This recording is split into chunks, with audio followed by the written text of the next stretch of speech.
In this video, we're going to talk about the simple pendulum. So let's begin by drawing our vertical line. And let's draw a pendulum. Let's put it at an angle. Let's call this point A, B, and point C. Now, as the pendulum moves from point A to point B, and then to point C, and then as it returns from C to A, that is one complete swing. Now, the reason why you need to know what a complete swing is because it can help you to determine the period and the frequency of a simple pendulum. The period, represented by capital T, is the time that it takes to make one complete swing. That's going from A to C and then C to A. You can also calculate the period by taking the time and dividing by the number of cycles, or the number of complete swings. So the period is measured in units of seconds.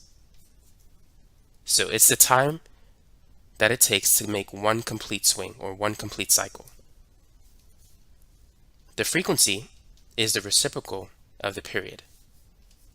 To calculate the frequency, you could take the number of cycles or complete swings and divide it by the time.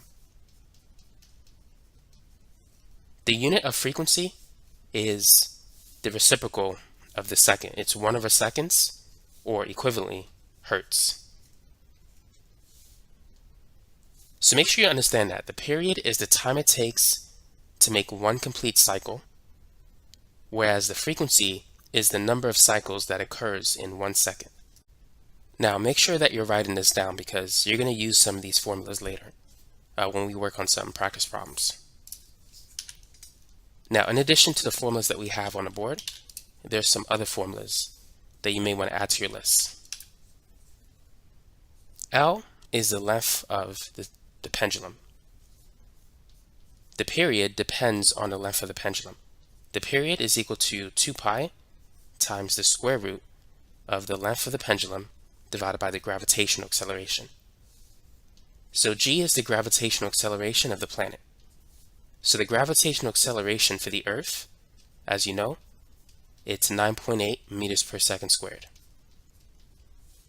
So the time it takes to make one complete swing depends on the length of the pendulum and the gravitational acceleration. As you could see, the mass is not part of that equation. Therefore, the period of a simple pendulum is independent of the mass. If you increase the mass of the bob, it's not going to change the period of the pendulum. So when dealing with a simple pendulum, we're assuming that the mass of the string relative to the bob that it's attached to can be ignored. But for a typical test that you might take on this, just know that the period of a simple pendulum doesn't depend on the mass of the bob. It only depends on these two things: the length and the gravitational acceleration. Now, since L is on top of that fraction, increase in L will increase the period. That means that as you increase the length of the string, the time it takes for the bob to go from A to C and then C to A, and that time is going to increase. It's going to take longer to make the journey forward and then back. Now, if you increase the gravitational acceleration, let's say if you brought the pendulum to a planet where the gravity is stronger, the period is going to decrease. Because G is in the denominator of that fraction, there's an inverse relationship between G and T.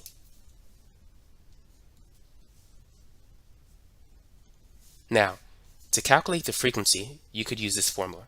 The frequency is 1/2 pi times the square root of G over L. So since L is on the bottom, as you increase L, the frequency decreases.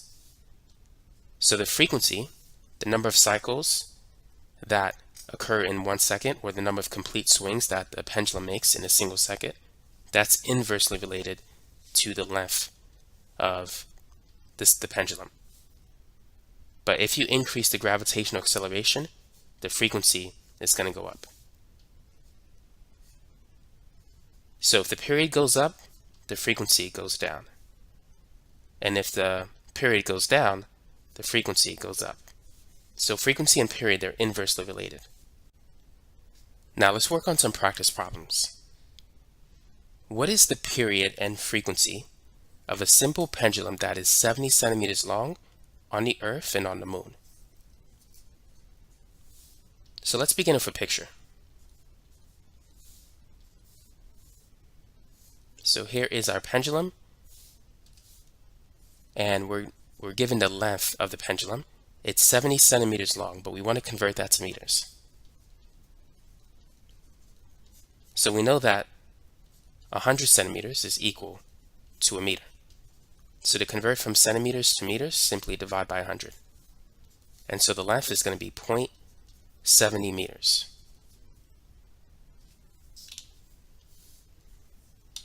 What formula do we need in order to calculate the period and the frequency?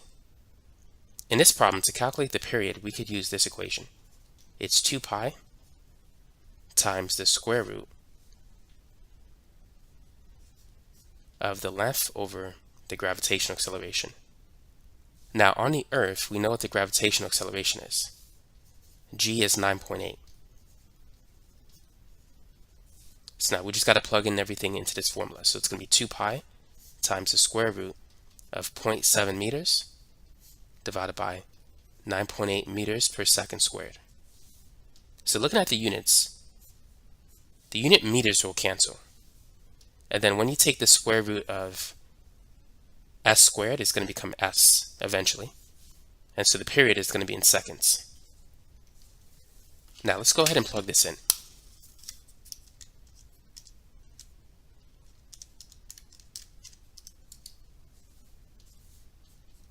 So the period for part A, or when the pendulum is on the Earth, is going to be 1.679 seconds.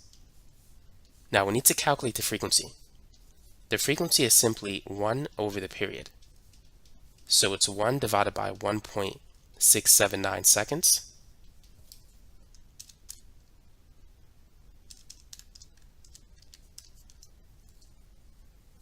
And you're going to get 0.5956, and then this is it's going to be seconds to the -1 or hertz. So that's the frequency for the first part. That is when the pendulum is on the Earth. Now let's move on to the next part. So what about if the pendulum is on the Moon? What will be the period of the simple pendulum? Now the gravitational acceleration on the Moon is about 1.6 meters per second squared. So everything is going to be the same except the value of g.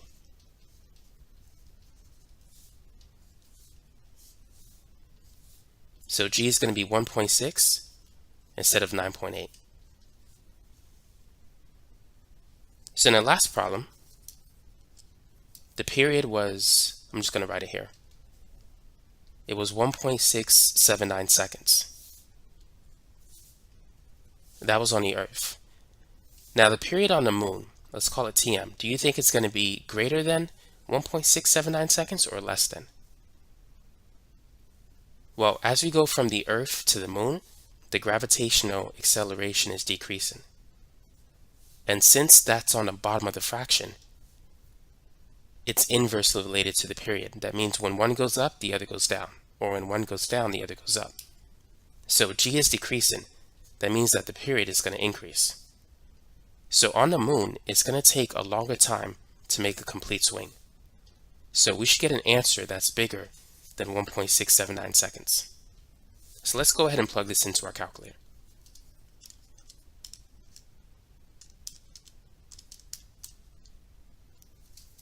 So this is going to be 4.16 seconds.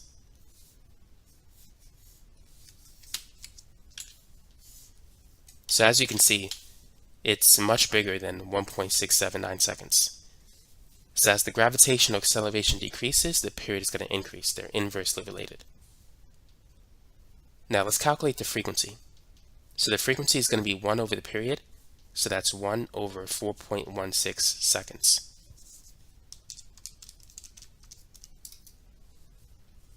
And that's going to be 0.24 hertz.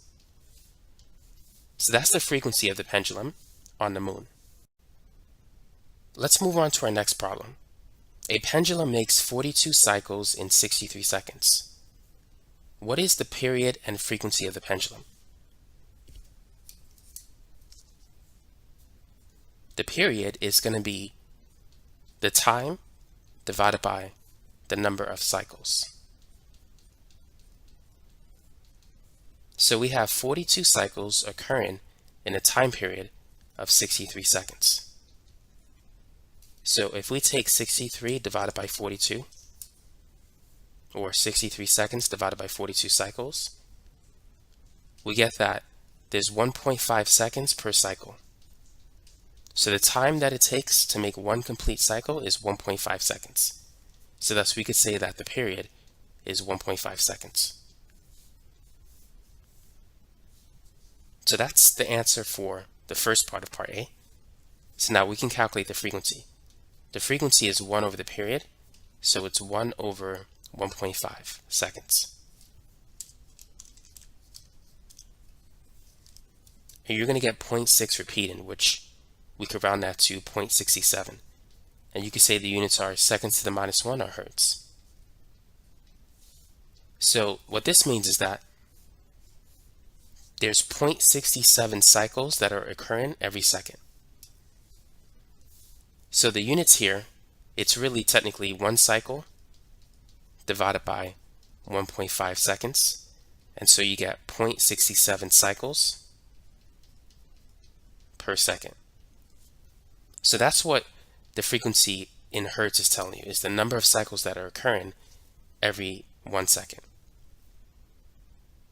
Now what about part B? What is the length of the pendulum on Earth? So let's clear away a few things and let's just rewrite the first two answers that we had. So how can we calculate the length of the pendulum when it's on the Earth? Well, let's start with this formula. T is equal to 2 pi times the square root of L over G. We have the period and we know the gravitational acceleration of the Earth. We just need to isolate L in this equation. So let's do some algebra. Let's square both sides of the equation. So on the left it's going to be t squared. 2 pi squared is going to be 2 squared is 4, and then pi times pi is pi squared. And then when we when we take the square of a square root, both the square and the square root will cancel, and so we're just going to get L over G. Now we need to get L by itself.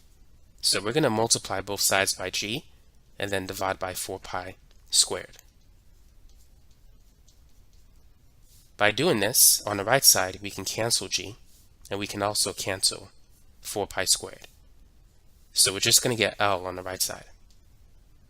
So we could say that L is equal to everything that we see here. So the length of the pendulum is going to be the gravitational acceleration G times the square of the period divided by 4 pi squared. So that's the formula that we can use to get the length of the pendulum. Now let's go ahead and plug everything in. And let's write the units as well. So G is going to be 9.8 meters per second squared. And then we're going to multiply that by the square of the period. So that's 1.5 seconds squared. And then let's divide that by 4 pi squared, which doesn't contain units. So we can see that second squared will cancel with s squared here. And so L is going to be in meters. So let's plug in 9.8 times 1.5 squared divided by, now you want to put this in parentheses, otherwise your calculator will divide by 4 and then multiply by pi squared. And you'll get a different answer. So let's divide by 4 pi squared in parentheses, and you should get 0.5585 meters. So this is the length of the pendulum on Earth that has these features. If you are transported to an unknown planet where the gravity of that planet is different from the Earth, how can you determine the gravitational acceleration of that planet? Well, this problem will help you to see how. All you need is a simple pendulum. If you know the length of the pendulum and how many swings that the pendulum make in a given time period, you have all that you need to calculate or even estimate the gravitational acceleration of that planet. So let's work on this problem. The first thing we need to do is calculate the period. The period is going to be the time divided by the number of cycles.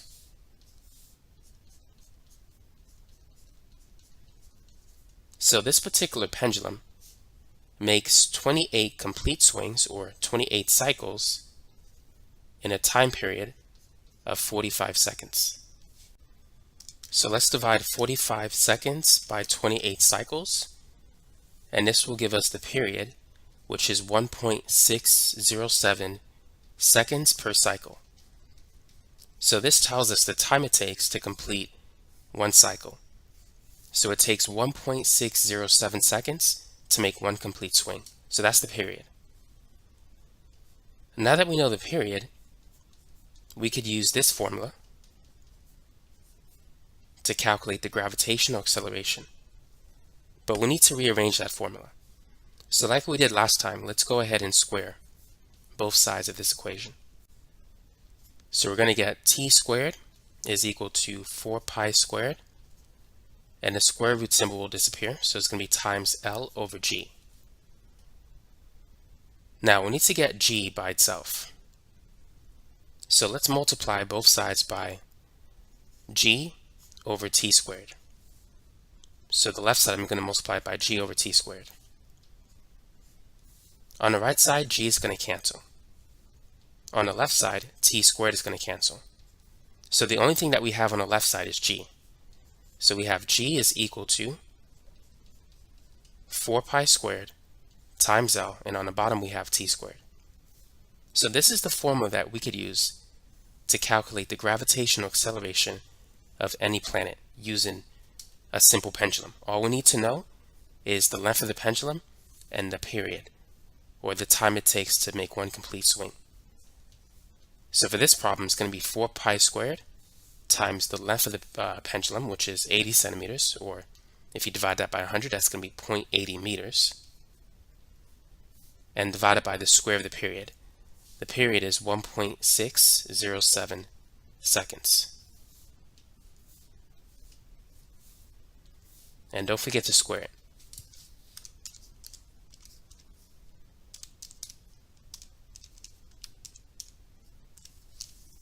So the answer is 12.2 meters per second squared. So this is the gravitational acceleration of the planet. Now, how many G's is this with respect to the Earth? If we take that number and divide it by the gravitational acceleration of the Earth, this is going to be 1.24. So it's 1.24 G's. So it's 1.24 times greater than the gravitational acceleration of the Earth. So that's what that figure means whenever you see it. It simply compares the acceleration that you're experiencing with the acceleration of the Earth. Number 4. What is the length of a simple pendulum used in a grandfather clock that has 1 second between its tick and its talk on Earth? So let's draw a picture. Feel free to pause the video and try this problem if you want to. So here is our simple pendulum, and let's label 3 points, point A, B, and point C.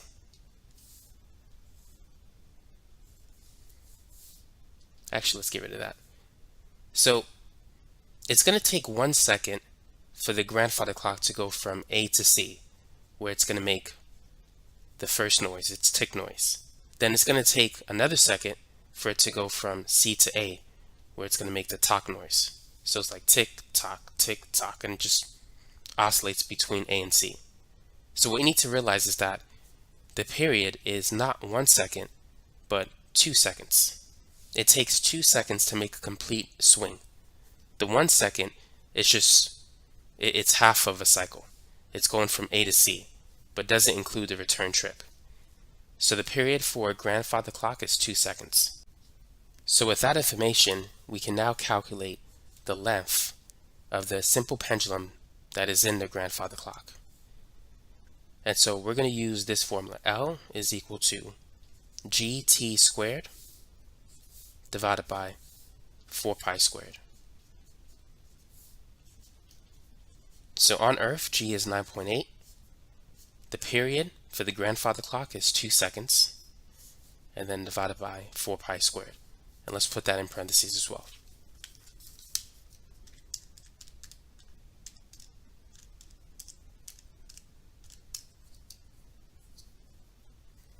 And I almost forgot to square the period, so don't make that mistake.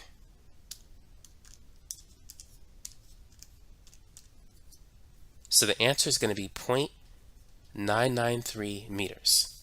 So that's the length of the grandfather clock given a period of 2 seconds. Number 5. A certain pendulum has a period of 1.7 seconds on Earth. What is the period of this pendulum on a planet that has a gravitational acceleration of 15 meters per second squared?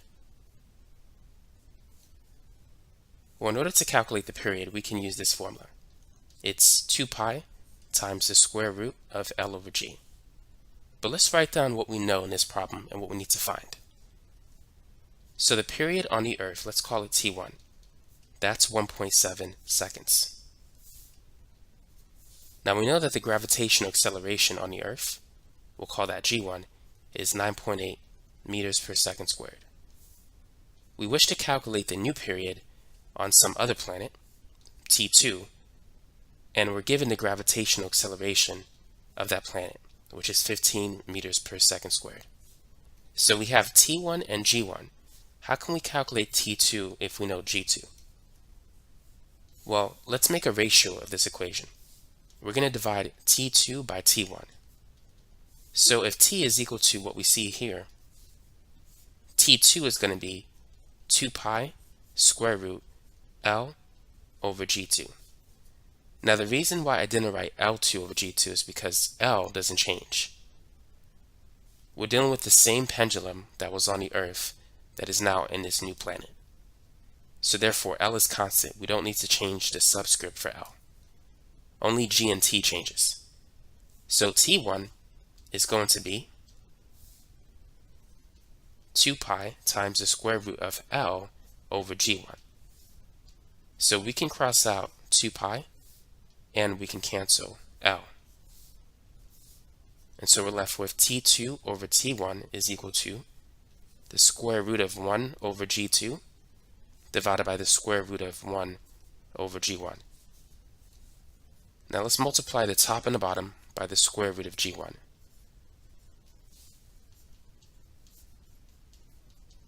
Doing so will give us a 1 in the denominator. So it's going to be the square root of, this is 1 times G1. So we'll have G1 on the top. G2 is going to stay on the bottom. And then this simply becomes 1. The square root of 1 is 1.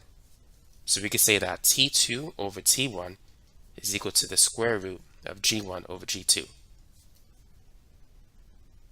And then finally we can multiply both sides by T1 to cancel this. So we have this equation. The second period, T2, is going to equal the first period times the square root of G1 over G2.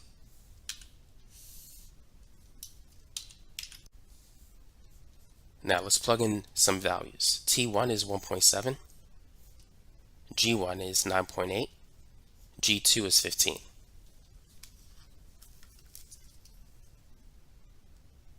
So 1.7 times the square root of 9.8 over 15, that's going to be 1.37 seconds. So that's the new period. So as we could see, we increased the gravitational acceleration from 9.8 to 15. And because g is on the bottom, it's inversely related to t. So as we increase g, the period decreased. It went from 1.7 to 1.37 seconds.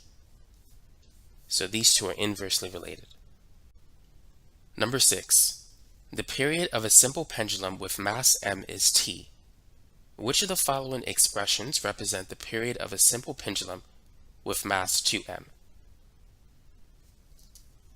Well, if we write the formula for the simple pendulum, notice that it doesn't depend on the mass. So if we change the mass from m to 2m, it's not going to change the period. The period was initially t, it's going to remain t.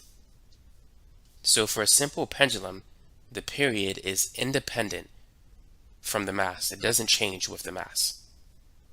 So the answer is going to be D. There's no change.